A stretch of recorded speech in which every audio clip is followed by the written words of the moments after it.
సమాజం యొక్క వివక్షకు లోనైన ఎస్సీ ఎస్టీలకు ఆ తర్వాత బీసీలకు ఇచ్చిన రిజర్వేషన్లను వాళ్ళు ఆ రోజు మనము వాళ్ళ అభ్యున్నతి కోసం మనం ఇస్తే 75 సంవత్సరాలు స్వతంత్రం వచ్చినా ఈరోజు దళితుల గిరిజనుల జీవితాలలో రావాల్సినంత మార్పు రాలేదు. బలహీన వర్గాలకు రావాల్సిన అవకాశాలు రాలేదు. అందుకే రాహుల్ గాంధీ గారు కన్యాకుమారి నుంచి కశ్మీర్ వరకు 150 రోజులు 4000 కిలోమీటర్లు పాదయాత్ర చేసినప్పుడు బలహీన వర్గాలకు సంబంధించిన డాక్టర్లు, ఇంజనీర్లు, లాయర్లు, ఐఏఎస్లు, ఐపీఎస్లు, పీజీలు, పిహెచ్డీలు చదువుకున్న విద్యార్థులు రాహుల్ గాంధీ గారిని కలిసి ఈ దేశంలో మేము 52% ఉన్నాం, మా జనాభా లెక్కలు వేయండి, మా జనాభా దామాషా ప్రకారం మాకు రిజర్వేషన్లు ఇవ్వండి, మాకు నిధులను కేటాయించండి, మేము కూడా ఈ సమాజంలో భాగస్వాములమే, ఈ దేశ నిర్మాణంలో మాకు సముచితమైన అవకాశం ఇవ్వండి అని చెప్పి ఈ వర్గాలకు సంబంధించిన నాయకులు వచ్చి రాహుల్ గాంధీ గారిని కలుసుకున్నారు.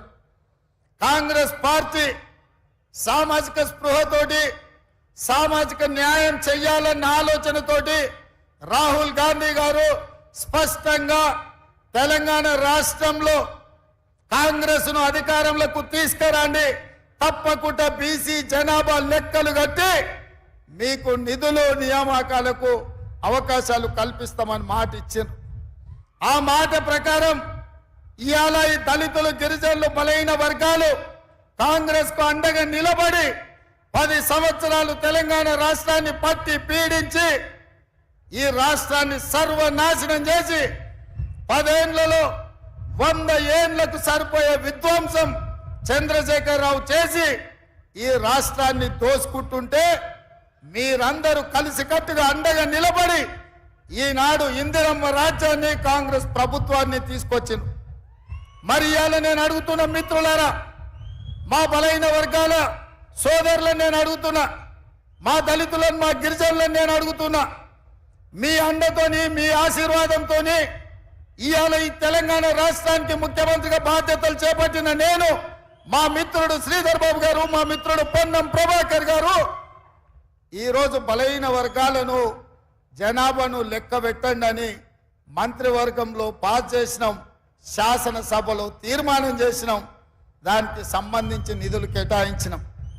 అదేవిధంగా సమాజంలో మైనారిటీలు పూర్తి స్థాయిలో వివక్షకు లోనవుతున్నారని ఆనాడు షబ్బీర్ అలీ గారి నేతృత్వంలో డాక్టర్ వైఎస్ రాజశేఖర రెడ్డి గారు మైనారిటీలకు కూడా 4% రిజర్వేషన్ ఇచ్చి వాళ్ళు కూడా ఈ దేశంలో భాగస్వాములే, ఈ దేశంలో వాళ్ళకు కూడా న్యాయం జరగాలి అని నిర్ణయం తీసుకున్నారు. ఇట్లా కాంగ్రెస్ పార్టీ దళితులు, గిరిజనులు, బలహీన వర్గాలు, మైనారిటీలకు రిజర్వేషన్లు ఇచ్చి నిధులు కేటాయించి వాళ్ళ అభ్యున్నతి కోసం పనిచేయాలనుకుంటుంటే ఇవాళ బీజేపీ కుట్ర చేస్తున్న సోదరులారా, ఆ కుట్ర ఏంటంటే చూసి ఉంటారు మీరు మోడీ గారి ఉపన్యాసాలు. इस बार 400 पार, हमें पूछा क्यों भाई आपको 300 पिछले बार मिले और इस बार भी कुछ कम उधर इधर 300 मिले तो सरकार बनाने वाले हैं, क्यों 400 मांग रहे हैं? तो भारतीय जनता पार्टी के लोग ये कह रहे हैं कि पार्लियामेंट में 2/3 मेजॉरिटी अगर उन लोगों को मिले तो वो संविधान को बदलने के लिए मौका मिलेगा. అంటే ఈసారి 400 సీట్లు వస్తే రాజ్యాంగాన్ని మార్చాలంటే పార్లమెంటులో 2/3 మెజారిటీ ఉండాలి. అందుకే 400 సీట్లు తీసుకొని రాజ్యాంగాన్ని సమూలంగా మార్చి రిజర్వేషన్లను రద్దు చేయాలని ఈ రోజు ఆర్ఎస్ఎస్, బీజేపీ కుట్రలో భాగంగా ఈ రోజు వాళ్ళు ప్రయత్నం చేస్తున్నారు. మరి నేను అడుగుతున్నా, మీకు రిజర్వేషన్లు ఇచ్చి, మీకు విద్యలో రిజర్వేషన్లు ఇచ్చి, మీకు ఉద్యోగాలలో రిజర్వేషన్లు ఇచ్చి, ఇవాళ మీకు రాజకీయాలలో రిజర్వేషన్లు ఇచ్చినందుకే అట్లూరి లక్ష్మణ్, కవంపల్లి సత్యనారాయణ, మేడిపల్లి సత్యం లాంటి వాళ్ళు ఎమ్మెల్యేలు విప్పులైనరు. దామోదర్ రాజ నరసింహ గారు మంత్రి అయినరు. బట్టి విక్రమార్క గారు ఉప ముఖ్యమంత్రి అయినరు. బలరాం నాయక్ గారు కేంద్ర మంత్రి అయిండు. సర్వే సత్యనారాయణ గారు కేంద్రంలో మంత్రి అయిండు. ఇవాళ ఉన్న ఫలంగా ఎస్సీ ఎస్టీ రిజర్వేషన్లు రద్దు చేస్తే వీళ్ళందరూ ఎక్కడికి పోవాలి? చదువుకుంటున్న పిల్లలు ఏం చేయాలని నేను అడుగుతున్నా.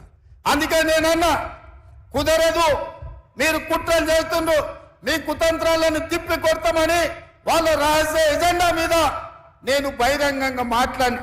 భారతీయ జనతా పార్టీని ప్రశ్నిస్తే ఈ దేశ ప్రధానమంత్రి నరేంద్ర మోడీ, ఈ దేశ హోంశాఖ మంత్రి అమిత్ షా నా మీద పగబట్టి ఢిల్లీలో కేసు పెట్టిండ్రు.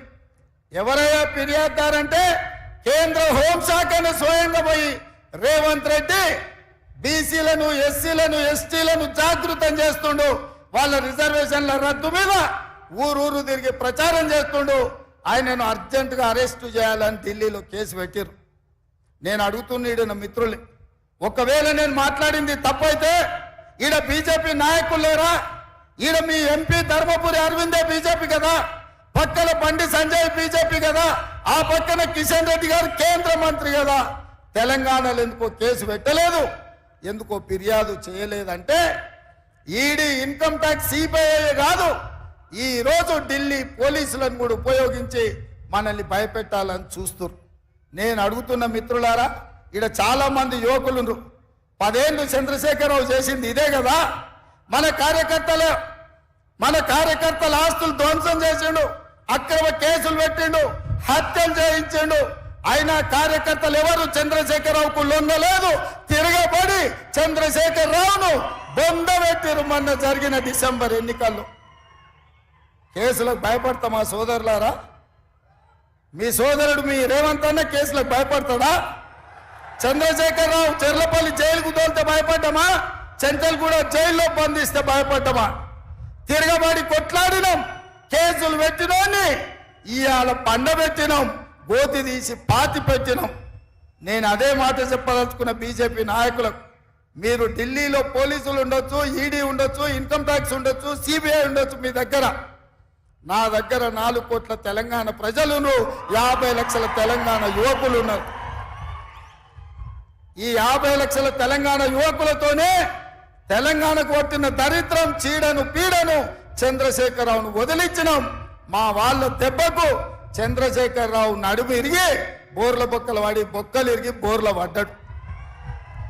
మరి ఇవాళ గుజరాత్ నుంచి వాళ్ళిద్దరు కూడా బయలుదేరి నిన్నటికి నిన్న మోడీ గారు వచ్చారు.